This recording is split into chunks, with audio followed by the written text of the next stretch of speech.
Have you ever found it difficult to juggle fulfilling your roles at home as a parent and in work as a worker? Or have you ever found it hard to find the balance between being a parent and at the same time a teacher to your child? Especially ngayong pandemic na online classes pa rin nag-aaral ang mga chikiting. Hi everyone, I'm Carl. And I'm Liam, and today we're going to talk about the new roles of parent during the pandemic, what strategies you can do to fulfill these roles, and how occupational therapy can help make it a little easier for you.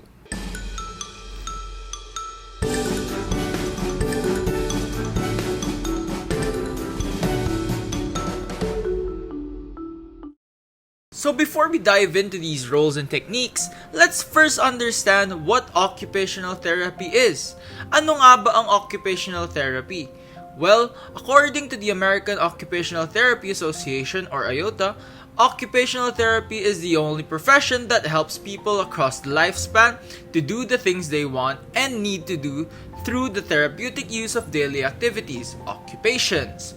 O, sa madaling salita, layunin ng mga occupational therapists na matulungan ang mga tao o ang isang tao na magawa ang kanyang pang-araw-araw na gawain. Hindi lang yan, Liam. OT also has a role in facilitating occupational balance in our lives. Meaning, tinutulungan ng OT ang isang tao ma-maintain ang balance at mga demands ng bawat life activities o gawain. OT also helps in facilitating your child's optimal learning by looking at what the activity demands and the child's skills. Sa pamamagitan nito, mabibigyan ng OT ang mga bata at magulang ng angkop na techniques para matulungan ang bata na ma-maximize ang kanilang skills at ma-increase ang kanilang participation at opportunities for learning. You see, parents may have different roles to fulfill in their daily lives, especially in their children, and we must first delineate and know what these roles are. Commonly, the following are the roles that parents fulfill. Number 1 would be being a worker. Bilang magulang, isa sa mga roles nila ay ang pagiging worker para makapag-provide para sa pangangailangan ng pamilya sa pang-araw-araw na buhay. However, due to the pandemic, there has also been a shift in work where some parents will be working at home now as well. That's right, Carl.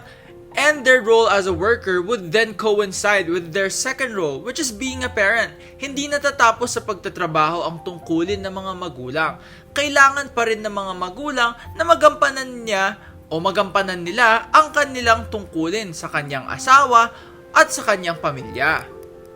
Some responsibilities of being a parent include spending time with his or her children for play and learning and doing household chores. Lastly, the new role that is most notable, especially during the pandemic, would be the role as a child's teacher. With the sudden shift of new educational setup, parents were expected to assume the role of being a teacher at home for their children.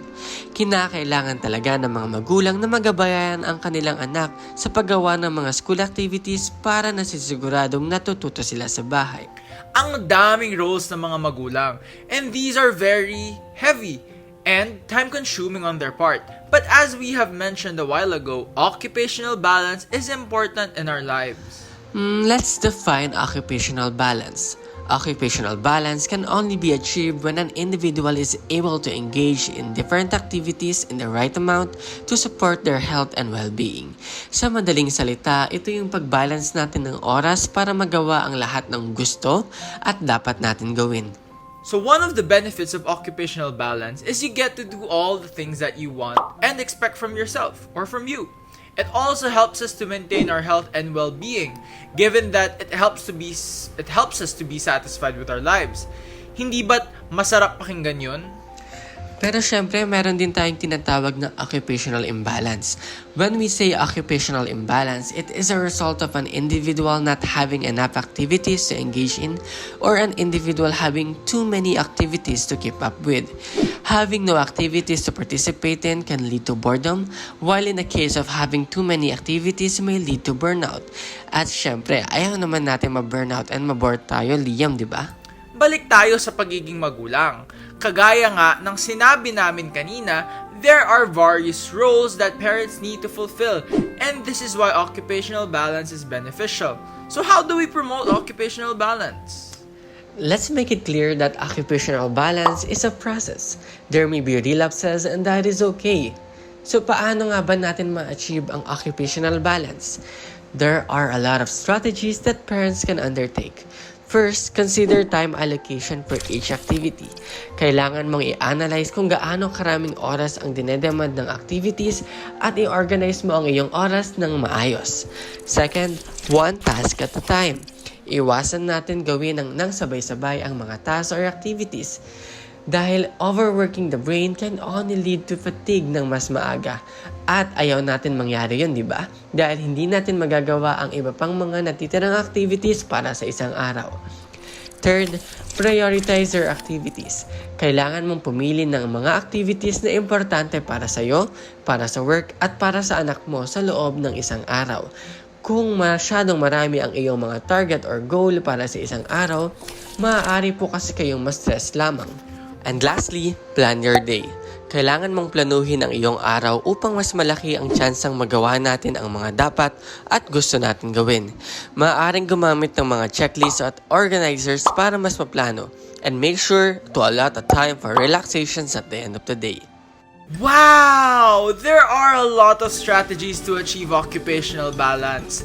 Now let's proceed to our next topic, which is to teach parents some strategies that can help them manage a child's behavior during school-related tasks.